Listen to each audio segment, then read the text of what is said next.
नमस्कार, रसिकाज रेसिपी मराठीमध्ये तुमचं खूप खूप स्वागत आहे आणि रसिकाच्या या छोट्याशा घरामध्ये सुद्धा तुमचं खूप खूप स्वागत आहे। तर आज आपण बनवणार आहोत काजूची भाजी, जे तुम्हाला थंबनेलवरनं नक्कीच कळलं असेल। तर आज मी आणलेले आहेत मार्केटमधनं हे अशा प्रकारचं काजूचं हे जे फळ आहे हे रानातून तोडून आणलं जातं। हे कातकऱ्यांकडे जे लोक असतात, जे रस्त्यावर विकायला बसतात, त्यांच्याकडे हे अवेलेबल असतात जनरली। आता ह्याला आपल्याला कापायचं आहे। ह्याच्यामध्ये काजूची बी आहे, त्या काजूच्या बीला स्वच्छ धुवून वगैरे घ्यायचे आणि मग आपण त्याच्यापासून बनवू काजूची भाजी। अतिशय टेस्टी, सुंदर आणि एवढी भन्नाट लागते की एकदम खतरनाक। पण करून बघा, अगदी सोपी रेसिपी आहे, अगदी हॉटेल स्टाईल काजू मसाला आज आपण बनवणार आहोत। चला तर मग तयारी करायला घेऊया। तर मग चला आपण सर्वात पहिले की हे काजू आपल्याला साफ करायचे। तर चला साफ कसे करायचे हे सर्वात पहिले दाखवते। साफ करण्यासाठी आपल्याला आता आतमध्ये बी आहे काजूची, ती आपल्याला काढायची आहे। आपल्याला दोन भाग करावे लागतील हे अशा पद्धतीने, पण सुरीपेक्षा विळीने हे काम लवकर होईल म्हणून मी विळीवरती आता हे दोन भाग करून घेतेय। सुरीने होईल पण सुरीला थोडीशी धार जास्त हवी आणि पटकन बोट कापायची सुद्धा भीती आहे, त्यापेक्षा विळीवरती दोन भाग करायला खूप सोपं पडतं। आणि ह्या दोन भाग झाल्यानंतर आतले काजूची जी बी दिसते तुम्हाला, ती आपल्याला अशा पद्धतीने काढून घ्यायचे सुरीने वगैरे। आणि याच्यावरती एक साल असतं, ते साल सुद्धा आपल्याला काढून टाकायचे। आता ह्याच्यामध्ये थोडंसं चीक असतं या फळांमध्ये, त्याच्यामुळे बिया ज्या आपल्या स्वच्छ करून झाल्या काजूच्या की आपल्याला ह्या धुवून सुद्धा घ्यायच्या आहेत। अशा प्रकारे बाकीच्या सर्व बिया मी आता साफ करून घेते। खूप सुंदर अशी भाजी होते आणि अशी भाजी म्हटल्यानंतर आपल्याकडे समजा या बिया नाही आहेत, आपल्याला काजूच्या बिया नाही अवेलेबल होत प्रत्येक वेळेस, तर मग आपण आपल्या घरामध्ये जे काजू अवेलेबल असतात त्याच काजूंना वापरून सेम प्रोसेस करून आपण अशा प्रकारचा काजू मसाला एकदम मस्त हॉटेल स्टाईल आपण नक्की करू शकतो। त्यासाठी मी कांदा आणि काजू यांना घेतलेला आहे धुवून आणि मग नंतर याला आपल्याला घ्यायचे शिजवून। सो मी पाणी टाकलेलं आहे बेताचं आणि याच्यामध्ये गॅस चालू करून जवळजवळ 10 मिनिटं ठेवलेलं आहे झाकण ठेवून, आणि आपल्याला कांदा घ्यायचा शिजवून। 10 मिनिटं झालेली आहेत आणि बघा कांदा आणि काजू ह्या दोन्ही गोष्टी शिजलेल्या आहेत। कांद्याचा वासही याच्यामुळे काय होतो, मोडतो। आता हे आपल्याला घ्यायचं आहे मिक्सरच्या भांड्यामध्ये आणि ह्याची एक आपल्याला ग्रेव्ही तयार करायची आहे, पेस्ट तयार करायची। पण हे मिक्सरचं भांडं पडतंय थोडंसं छोटं, म्हणून मी हे सगळं सामान आता पुन्हा मोठ्या मिक्सरच्या भांड्यामध्ये शिफ्ट करेन, गार करेन आणि मग त्याची पेस्ट करेन। आता मी टॅमॅटो घेतले, छान गावठी टॅमॅटो आज मला मिळाले। 2 टॅमॅटोची मी प्युरी बनवून घेतलेली आहे। आणि आपल्याला घ्यायचं आहे लसूण आणि आल्याची अगदी बारीक चॉप करतात ना, जसं चायनीजला वगैरे, तसं मला हवं आहे।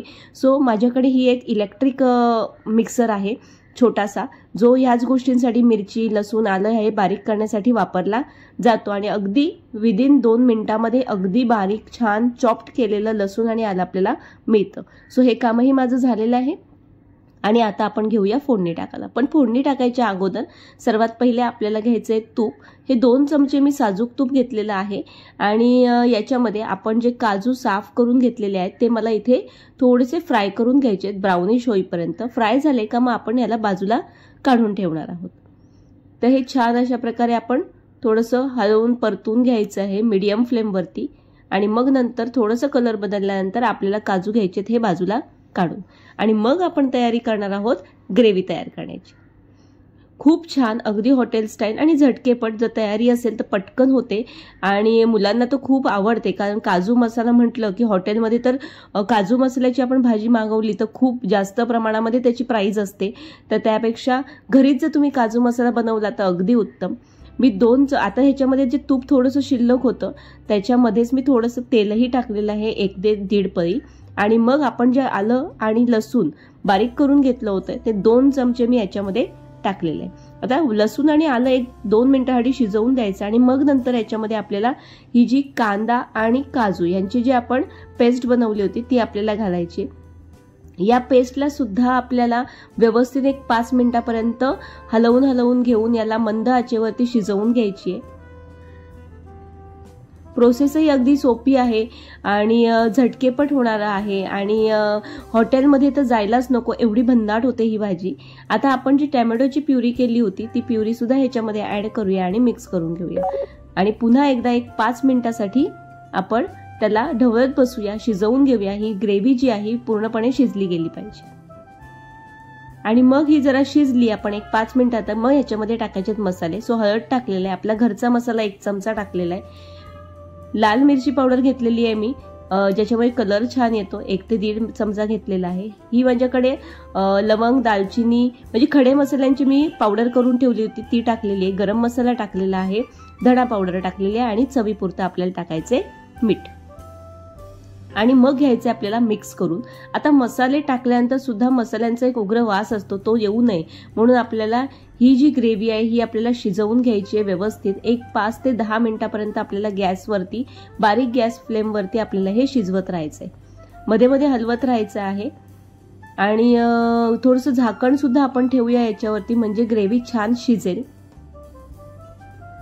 याच्यामध्ये जी खड्या मसाल्याची पावडर वापरली होती ती जर तुमच्याकडे नसेल तर मग तुम्ही त्याच्याऐवजी खडा मसाल्याची फोडणी देऊ शकता. तर माझ्याकडे पावडर होती त्यामुळे मी पावडर त्याच्यामध्ये टाकलेली आहे. आता आपण टाकलेले आहेत हे जे तुपामध्ये काजू फ्राय केले होते ते टाकलेले आहेत. त्या मानाने हे काजू जे असतात हे म्हणजे नरम असतात, म्हणजे आपले जे काजू कसे दाताखाली येतात त्या प्रकारे नाही, कारण ही बी आहे, कच्च्या स्वरूपामध्ये आहे, पण छान लागते भाजी. पण तुमच्याकडे जर या बिया अवेलेबल नसतील म्हणजे काजूच्या, तर तुम्ही आपले घरातले काजू सुद्धा वापरून अशा प्रकारची भाजी नक्की करू शकता. जर रेसिपी आवडली असेल तर चॅनलला सबस्क्राईब करायला मात्र विसरू नका, बेल आयकॉन दाबा आणि रेसिपी जी आहे ना ती जास्तीत जास्त शेअर करा. आणि अशाच नवनवीन रेसिपीज मी तुमच्यासाठी घेऊन येणार आहे. आणि छान आता गार्निशिंग करूया, खाय छान दिसलं पाहिजे ना, तर मग थोडीशी कोथिंबीर आणि काजू टाकून मी गार्निश केलेलं आहे. आणि सुंदर अशी रेसिपी झाली रेडी. भेटूया नेक्स्ट व्हिडिओमध्ये, तोपर्यंत बाय बाय.